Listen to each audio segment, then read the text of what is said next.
एक राजा हमेशा उदास रहता था। उसका मन भटकता रहता था। लाख कोशिश करने के बावजूद उसके मन को शांति नहीं मिलती थी। राजा की इस उदासी के कारण उसका मन राजकाज के कार्यों में नहीं लगता था, जिससे राजकाज के कार्य प्रभावित हो रहे थे। राजा के दरबारी व मंत्री भी राजा की इस समस्या का समाधान नहीं कर पा रहे थे।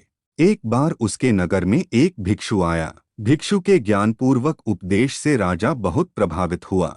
उसने भिक्षु से पूछा, मैं राजा हूँ, मेरे पास सब कुछ है, किंतु फिर भी मेरे मन में शांति नहीं है। मुझे क्या करना चाहिए? भिक्षु ने राजा की बात पर गौर किया और फिर कुछ सोचकर बोले, राजन, आप प्रतिदिन भेष बदलकर अपनी प्रजा के बीच में जाएं और यह जानने की कोशिश करें कि प्रजा का क्या हाल है और आपका राज्य कैसा चल रहा है। राजा ने भिक्षु की बात मानी और प्रतिदिन भेष बदलकर प्रजा के बीच जाने लगा। प्रजा के बीच जाने से राजा को बहुत हैरानी वाली बातें पता लगा। उसे पता चला कि प्रजा बहुत दुखी है। उसके राजकाज के कार्यों में कम दिलचस्पी लेने की वजह से राज्य के अधिकारी लापरवाह और रिश्वतखोर हो गए हैं। जमाखोरों की वजह से दैनिक कार्यों की मूलभूत वस्तुओं के भाव बढ़ने से महंगाई बढ़ गई है। खिन पानी की समस्या थी तो कहीं स्वास्थ्य सुविधाओं का अभाव था। धनी लोग तथा राजा के रिश्वतखोर अधिकारी मिलीभगत से राज्य की संपदा लूट रहे थे।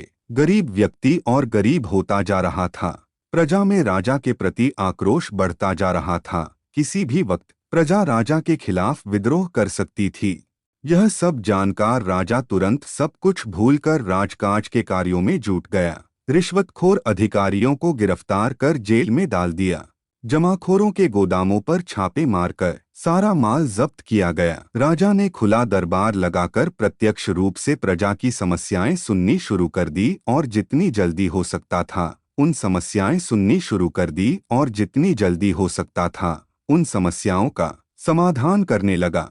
प्रजा के मन में राजा के प्रति सम्मान बढ़ने लगा। कुछ दिनों बाद भिक्षु राजा से मिला और पूछा, राजन, आपको कुछ शांति प्राप्त हुई? राजा बोला, मुझे पूर्ण रूप से शांति तो नहीं मिली, किंतु जब से मैंने अपनी प्रजा के दुखों के बारे में जाना है, मैं उनके दुख निवारण में लगा हूँ। इससे मेरे मन को थोड़ी थोड़ी शांति मिल रही है।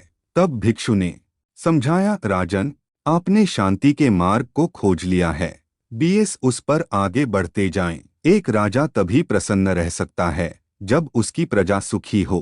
कथा का सारा यह है कि देश के शासकों को आम जनता के दुख तकलीफों के बारे में गहराई से जानना चाहिए और उनका निवारण करना चाहिए।